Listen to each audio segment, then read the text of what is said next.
Bonjour à tous, vous avez envie d'investir, vous avez envie de prendre un ETF pour diversifier, réduire les frais et avoir une très bonne performance. Bonne nouvelle, c'est une excellente idée. Dans cette vidéo, on va comparer tous les ETF principaux, les ETF majeurs, et on va voir lequel est fait pour vous, lequel est le plus performant, parce que c'est ce qu'on cherche quand on investit, c'est la performance, mais la performance ajustée au risque. Donc c'est pour ça qu'on va regarder les performances passées brutes sur les 15 dernières années écoulées. Ensuite, bien sûr, la qualité des sociétés, mais là je ne vais pas analyser toutes les sociétés à l'intérieur, hein. Si ça vous intéresse, je fais d'autres vidéos pour ça.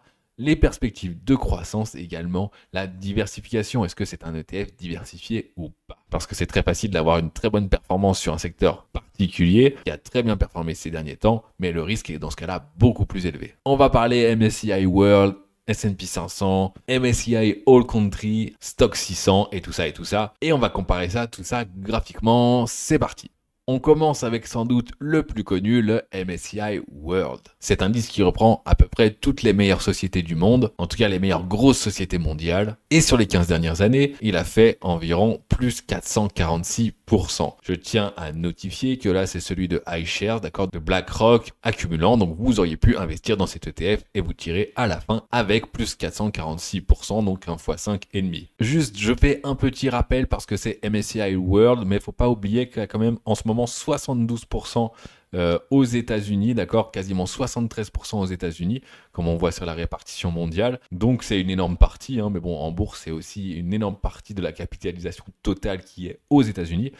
Voilà, Japon 5,42, Royaume-Uni 3,57, Canada 3, France 2,7. Voilà, vous voyez qu'il y a une énorme partie, en tout cas en ce moment, aux États-Unis. Enfin, c'est toujours vrai, mais en ce moment, c'est encore plus vrai parce que regardez les premières capitalisations, Nvidia, Apple, Microsoft, Amazon, Meta, Alphabet. Bon, voilà, en fait, c'est les plus grosses capitalisations américaines du Nasdaq. Voilà, c'est juste un petit rappel que c'est MSCI World, mais bon, de la vision des Américains avec une grosse partie américaine, évidemment. Alors, on va comparer maintenant avec son cousin, le MSCI All Country. Alors là, j'ai pris deux fonds qui sont cotés en Europe, pour que ce soit en euros, pour que ce soit la même devise, hein, pour que ce soit plus comparable. Donc le MSCI All Country, il n'est pas, lui, disponible depuis 2010 en Europe, donc on va prendre la même échelle de temps, voilà.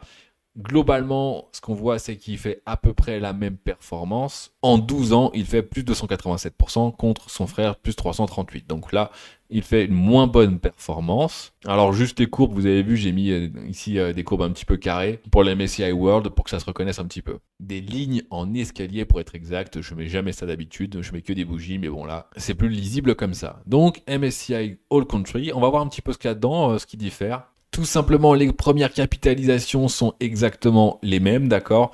Sauf que la pondération est un peu moins élevée.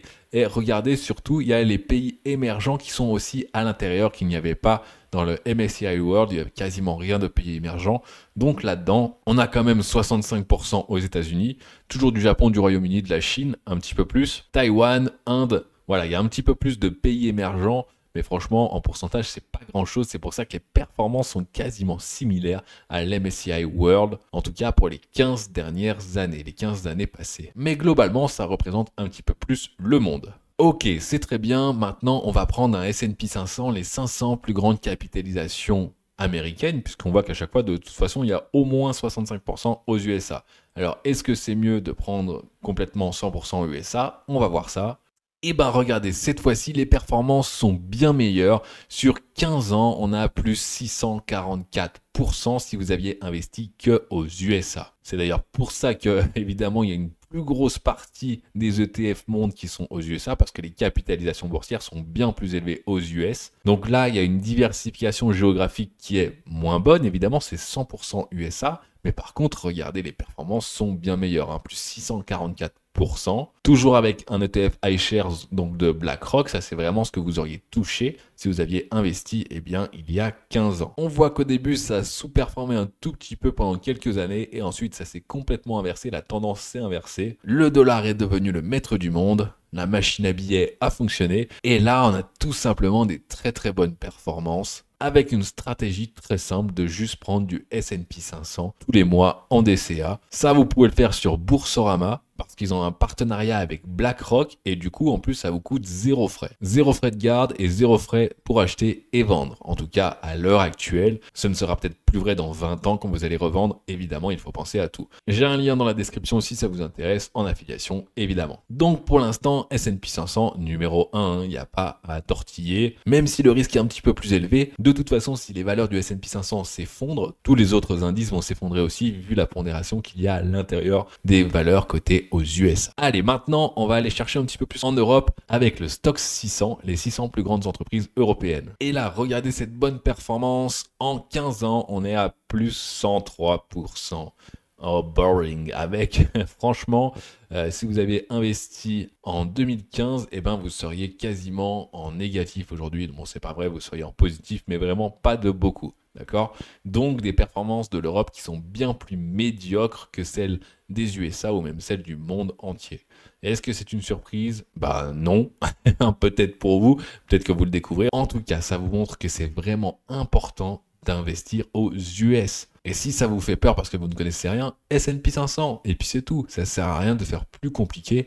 Warren Buffett, un des meilleurs investisseurs au monde, disait que, eh bien que pour n'importe quelle personne, ils avaient beaucoup plus de chances de gagner en bourse en achetant simplement des ETF S&P 500 et c'est tout. Peu importe que le marché monte ou descende. Et l'histoire nous montre que c'est vrai d'ailleurs. Il faut simplement être patient. On va comparer ça à notre petit CAC 40 aussi, les 40 plus grandes entreprises françaises.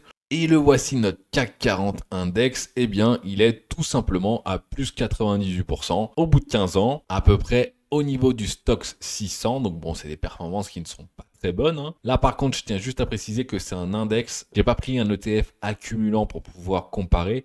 Ça aurait amélioré les performances, mais bon, ce serait pas allé à plus 600, ce serait peut-être allé à plus 120, on va dire, si on avait, eh bien, tout simplement les dividendes qui avaient été réinvestis dans l'ETF. Mais globalement, on reste bien plus médiocre que les USA ou que le monde. Et oui, les 35 heures et la sécurité sociale et tout ça, évidemment, ça coûte cher. Et pour les entreprises, forcément, c'est bien moins compétitif que dans d'autres pays. Et même que nos voisins allemands, et c'est le dernier qu'on va faire, c'est le DAX, d'accord? Donc, juste pour voir, le DAX, c'est l'indice des plus grosses capitalisations allemandes. Et vous voyez qu'on a quand même, eh bien, une meilleure performance. Ils font 2 fois mieux que nous, les Allemands. Et tout ça sans s'endetter. Heureusement qu'ils sont là pour l'Europe. Franchement, ça remonte un petit peu le niveau. Mais malheureusement, il y a trop de brebis galeuses. Donc, investir en Europe, moi je dis pas forcément, ou alors juste sur les meilleures entreprises, sur du ASML, Novo Nordisk, LVMH, Hermès. Bon bref, voilà, quelques-unes quand même qui sont bien, qui sont d'ailleurs représentées dans l'ETF Monde. Donc, pas besoin de se prendre la tête si jamais vous voulez prendre juste le monde. Mais vous voyez que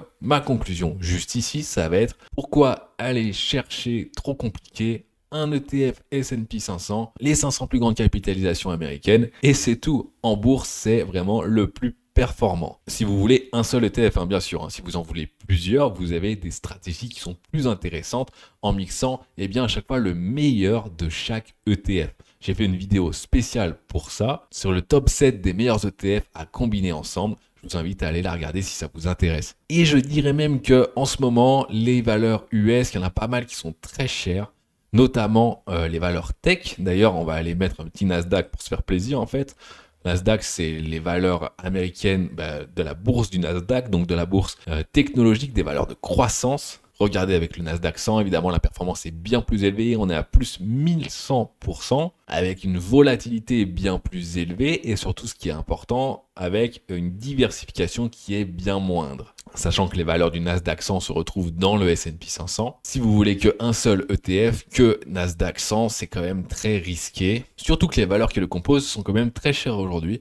Donc, ce que je peux vous proposer, moi, c'est un petit S&P 500 Equal Weight. C'est-à-dire que c'est les valeurs du S&P 500 qui ont toutes la même pondération à l'intérieur. Normalement, sur un ETF S&P 500 normal, la part de chaque entreprise est en fait proportionnelle à sa capitalisation boursière. Je vous montre en direct. Regardez, là, on est sur le Amundi S&P 500, d'accord? C'est n'importe lesquels, c'est toujours pareil de toute façon, parce qu'ils reprennent un indice, mais pour voir la composition, j'aime bien regarder sur les ETF d'Amundi, c'est assez clair, je trouve leur site. Donc, on a Apple qui représente 7,12% du poids de l'indice, c'est-à-dire que quand vous investissez 100 euros dans le S&P 500, dans un ETF S&P 500, eh bien en fait vous avez 7,12 euros qui sont investis dans Apple. D'accord? Je rappelle qu'un ETF c'est un panier d'actions, en tout cas ici. Et là, le Nvidia c'est 6,98, après Microsoft 6,54. Pourquoi c'est comme ça? Simplement parce que c'est les plus grosses capitalisations mondiales. Apple première, Nvidia deuxième, Microsoft troisième.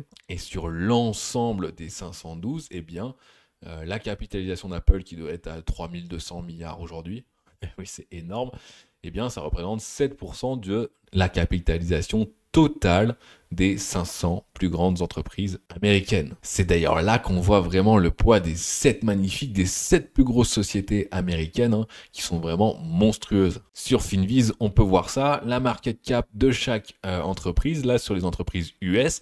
Comme je vous disais, Nvidia, ici, on a 3387 milliards. C'est énorme. Ah, c'est-à-dire, ça veut dire qu'elle est repassée devant, donc l'ETF, il n'est pas à jour tout de suite. Mais évidemment, ça ne se met pas à jour tous les jours, alors que les variations, eh bien, sont quotidiennes. Donc Nvidia est repassée devant, je n'avais même pas suivi cette semaine, j'étais en vacances. Ensuite, Apple 3344, donc juste derrière, après Microsoft 3000 milliards, Amazon 2200 milliards. On parle de milliards, on ne peut pas se rendre compte ce que c'est vraiment mais monstrueux. Donc voilà, à la fin, on additionne toutes les valeurs du S&P 500, ça nous donne une valeur, et ce 3387 par exemple de Nvidia, divisé par la valeur, ça va nous donner le pourcentage. Tout simplement le poids dans l'indice. Et pourquoi je vous disais ça? Parce que, eh bien, vous pouvez prendre un ETF Equal Weight. Alors, je ne peux pas le mettre dans mon comparatif sur TradingView parce que ça fait pas assez longtemps qu'il y a un ETF qui existe en euros pour que ce soit comparable. Mais comme aujourd'hui, les valeurs tech sont très chères et les autres valeurs US sont pas forcément très chères, eh bien, le fait d'avoir un Equal Weight, ça va vous permettre de réduire ce risque lié aux valeurs qui sont surévaluées aujourd'hui. Donc pour récapituler, si jamais vous voulez investir dans un ETF S&P 500 seulement, et je répète, c'est une excellente idée, eh bien passez par Boursobank. Ils ont un partenariat avec BlackRock, donc l'ETF iShares, qui est le moins cher du marché, et en plus vous n'avez pas de frais de courtage, d'accord? Donc ça vous coûte 0 pour acheter et 0 pour vendre, en tout cas pour le moment. Voilà, on ne sait jamais combien de temps dure un partenariat, je préfère préciser. Ensuite, si jamais vous voulez investir dans un Equal Weight, eh bien, il faut le faire via un compte titre ordinaire. Et là, je vous recommande, moi, DeGiro. DeGiro, c'est un courtier qui est vraiment peu cher et qui va vous permettre d'avoir accès à plein d'actions américaines et n'importe quelle action et vraiment de ne pas avoir trop de frais pour investir dedans. Ça, c'est important. Boursobank, c'est très bien si vous voulez faire une stratégie 100% ETF et les ETF qui sont éligibles avec. Sinon, pour les actions en direct, je ne recommande pas du tout, il y a mieux à faire. Donc ça, c'est DeGiro, et DeGiro, eh bien, va vous permettre d'investir dans des actions en direct si jamais vous voulez améliorer votre performance brute. Investir dans du Mastercard, dans du Microsoft, dans du Google par exemple en direct, eh bien ça va vous permettre, si les sociétés performent évidemment, mais on se rappelle que c'est quand même les meilleures sociétés du monde aujourd'hui, eh bien d'augmenter votre performance annuelle de manière assez conséquente quand même. Donc avoir un petit CTO à côté d'un PEA, moi je trouve que c'est quand même une bonne idée, et là je vous recommande DeGiro, j'ai un lien dans la description, n'hésitez pas à aller voir. En tout cas, si ce genre de vidéo vous intéresse, n'hésitez pas à les checker, j'en ai plein d'autres dans ma playlist. Sur ma chaîne, on parle investissement, on parle bourse, on parle bon plan. Je fais aussi des analyses de société si vous ne savez pas dans quoi investir. Donc voilà, allez voir, et pour l'heure, moi je vous dis merci d'avoir regardé, thumbs up si ça vous a plu, et allez vous abonner si ce n'est pas encore fait. Allez, à plus!